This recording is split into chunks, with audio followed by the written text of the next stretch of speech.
Okay, good afternoon.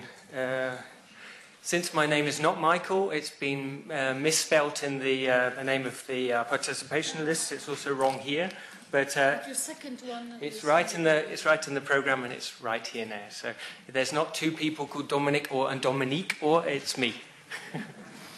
So yeah, I think if we look at what we've just heard, we heard about general issues towards or to deal with the social dimension. From the first Michael, and then we heard about widening participation, life learning and the social dimension, much more focused then on the role and the challenges of the institutions for higher education. And my job here actually is to talk very little about the project I'm running, which is called Euro Student, but instead to talk about, thank you, what the working group in the framework of the Bologna process, what the BFUG working group on the social dimension is doing and is planning to do coming up to the ministerial conference in 2012.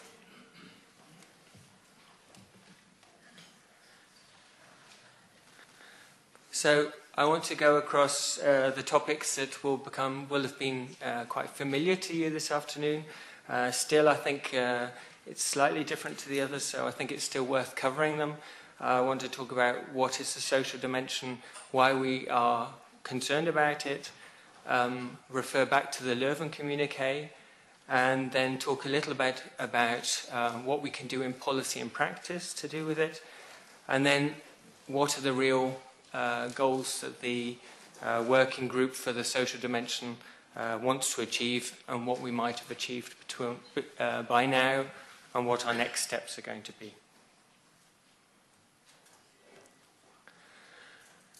So I think all of us, including me who's been working in this area for quite a while, what we're always asking is, well, what is this social dimension? And I think in general we all know roughly what we mean, but I think we also know that we all mean something slightly different. And if we really want to be able to discuss it within the Bologna process, and that's the perspective I'm taking here, we have to also try and find similarities, because only then can we really discuss it in such a large forum. If we think about it, we're talking about 47 higher education systems, different traditions, different trajectories, different cultural heritage. All this kind of thing is all behind, particularly behind something like the social dimension. And so it's difficult to find commonality, and I think this has been the experience in the past with the Bologna process, and so there's various things we're trying to do to try and help us on our way there, but we probably have to start out with what commonalities be. So I think the common ground is, firstly, it's quite clear. We're not talking about numbers anymore. We're not talking about expansion. We're talking really about who gets into higher education and is successful in higher education. It's quite clear from the policy documents over the last 5 or 10 years that it's not just about access into higher education, it's about what happens during the education process and to a certain extent afterwards. Michael mentioned as well that you might have very good initiatives within higher education, and then, in fact, the labour market still applies certain criteria which are disadvantaging groups. So, of course, we have to a certain extent, think about that as well. We're talking then about the fact that we're trying to improve the opportunities to participate in higher education.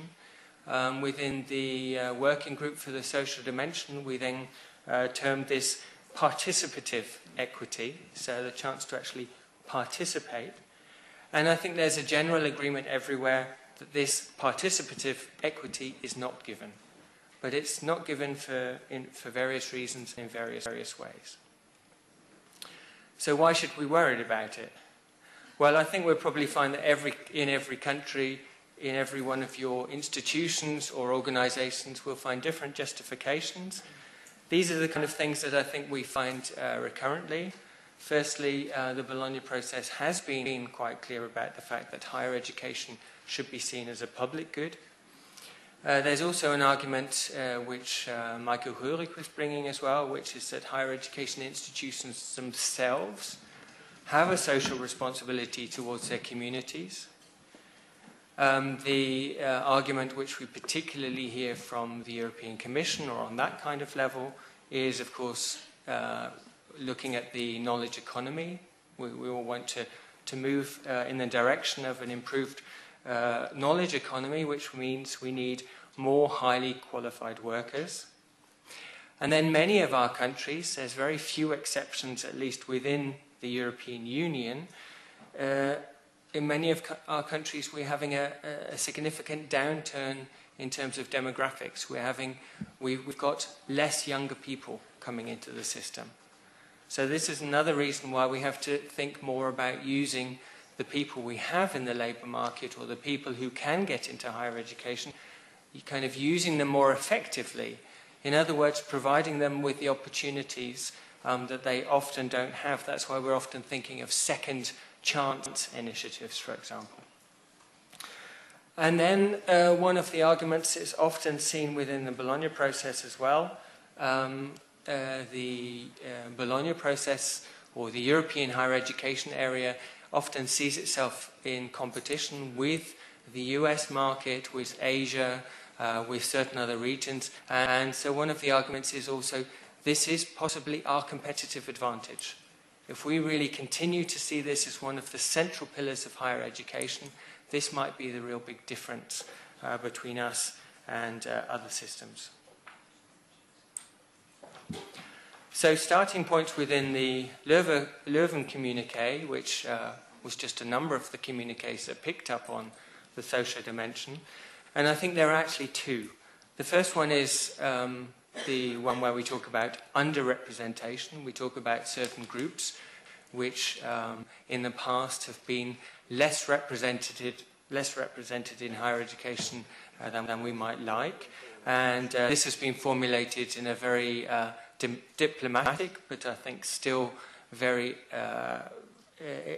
useful way in the Leuven communiqué, where they say the student body entering, participating and completing higher education should reflect the diversity of populations. So, in other words, this is the effort to try and say, okay, we're talking about different types of population, but still we want to try and make sure there's always a balance. And then I think the other point, and this is where Michael Röhrig was saying there's always a bit of a mix-up between social dimension and lifelong learning. I think this is to do with this point which Michael Cooper was also making, which is to do with providing appropriate learning conditions.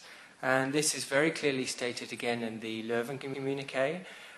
Firstly, we're talking about a learning environment without barriers for studying and creating appropriate economic conditions for students to be able to benefit from study opportunities.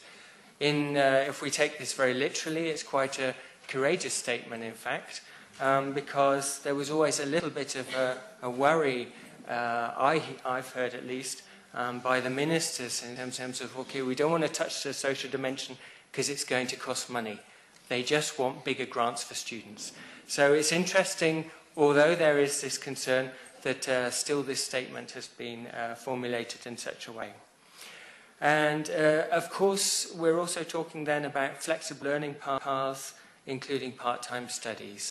And it is true, as Michael Röhrig was saying, in the Euro Student project, which I'm largely involved in, we try and understand flexibility of studies much better, because in many of your systems, there's a big difference between what is called part-time higher education and what the intensity of the study time that the student takes really is, because often part-time studies are dealt with in a different way. There's a different grant system to do with it, there's different funding of it, etc. So it's very difficult to try and get data for this kind of thing.